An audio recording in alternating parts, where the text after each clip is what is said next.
nitakuwa nikiamka kila usiku wa manane ili kukufungulia. Sitaki kusikia ugomvi wako tena. Ugomvi utaisha wakati ambapo utaacha mienendo yako mibaya. Mienendo? Mienendo ipi? Kwani nitakuwa na bibi wangapi? Sikiza. Mimi huamua yaliyo mazuri kwangu. Na nikiamua kuwa Mary atakuwa mke wangu wa pili, huu utakuwa ni uamuzi wangu. Na hatutajadiliana hata. Na hakuna jambo lolote utakaloweza kufanya, Mama Brian. Mara ni Mary, kisha ni Rose. Po! Kwani lazima kila mwalimu wa kike akijiunga na shule yetu kupitia mikononi mwako? Nitaomba kuhamishwa kutoka shule hii. Nilidhani kwa sababu tunafunza katika shule moja mambo yangekuwa afadhali. Kumbe ni aibu tupu ambayo unaniletea. Lazima upaze sauti. Sitaki tuwahusisha watoto katika ugomvi huu. Unafiki mtupu. Bila shaka wanahusika. Unawapeleka kanisani kila Jumapili, huku ukifanya kinyume cha yale ambayo unahubiri siku zingine zote za wiki. Wewe huna mambo ya siri. Nimekuambia sitaki tuwahusisha watoto katika ugomvi wetu. Vitendo vyako vibaya vinawadhuru John. Sikiza.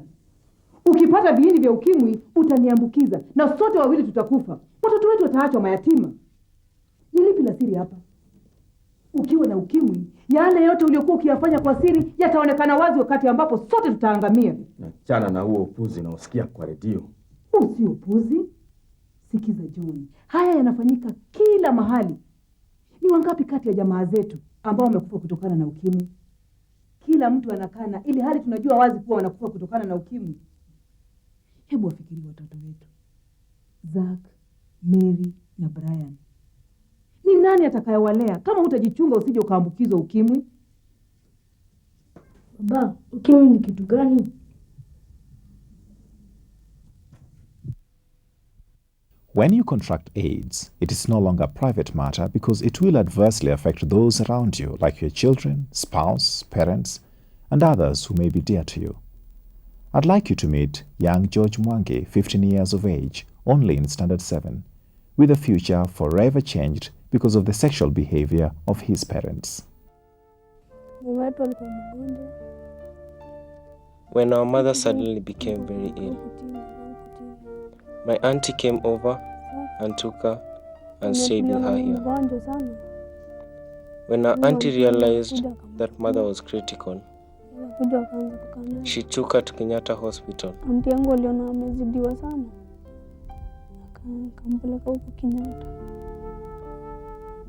After a week and a half, I had gone out for a walk. And when I came back, I was told that mother is dead.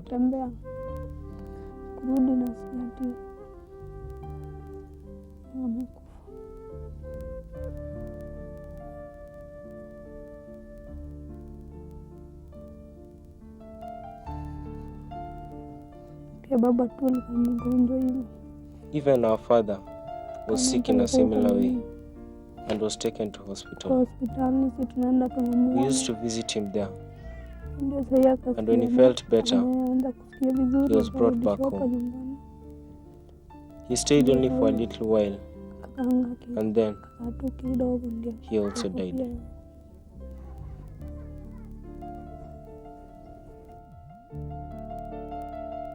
Let's meet another lady, Consolat, 32 years of age. She had the joy of giving birth to twins. But at 18 months, one of the twins fell ill, and that is when her nightmare began. My child started diarrhea, then vomiting, and then became very weak. He'd get medication, but the illness persisted. When a blood test was done, the child was HIV positive. As the mother, I thought very deeply and then decided to go for a test as well. The result was the same. I also had the virus. AIDS can affect anyone.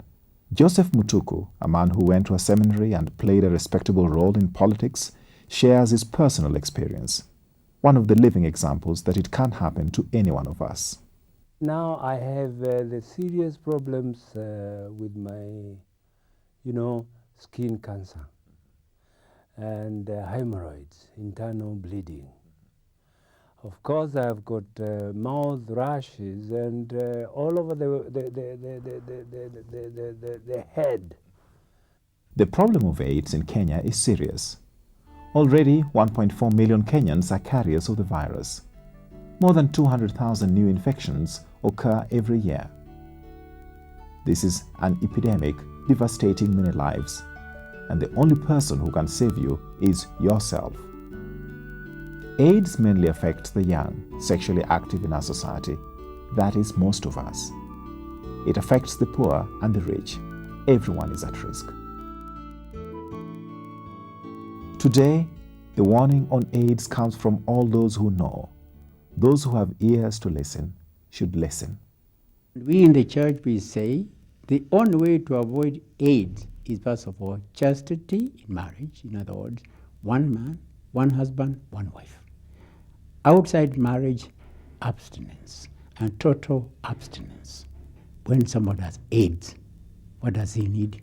Kindness, understanding, and love. Professor Julius Meme, the Director of Medical Services, understands the problem of AIDS. It is incurable. And that's the other thing. It is very disabling, so that once somebody gets sick, then it disables the individual and the chances of recovery are very few. Now, if you had typhoid or you had malaria, the chances that you get some drugs and be treated and be all right is fairly high. So it is a fatalistic disease. There is no cure for AIDS, and for now, there is no vaccine for AIDS. Up to now, anyone who claims they have a cure for AIDS is therefore simply a mkora, dishonest to be polite. You cannot afford to be fooled. Dr. Ibrahim Mohammed of the Ministry of Health with more important advice. Whenever someone gets infected with a sexually transmitted disease, he or she should immediately seek medical attention, because sexually transmitted diseases increase the chance of one getting infected with AIDS. But when treated immediately in a recognized hospital, this reduces the chances of one getting infected with AIDS. Pole pole, pole pole, nenda pole, mwisho unakaribia. Nasema nenda pole, pole pole, pole pole, nenda pole, mwisho unakaribia.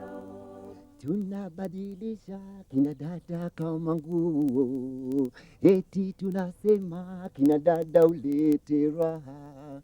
Hatujui ya kwamba ukimwi una makucha, utaturarua, tutabaki mifupa mitupu. Nasema twende pole pole, pole pole, nasema twende, mwisho unakaribia. Nasema twende pole pole, pole pole, nasema twende, mwisho unakaribia.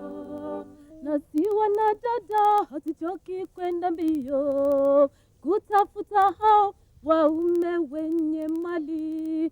Hatujui ya kwamba tamaa inaua, tapata ukimwi, mwisho wake ni mauti. Nenda pole pole pole, pole pole, nenda pole, mauti yetu yamekaribia. Nenda pole pole pole, pole pole, nenda pole.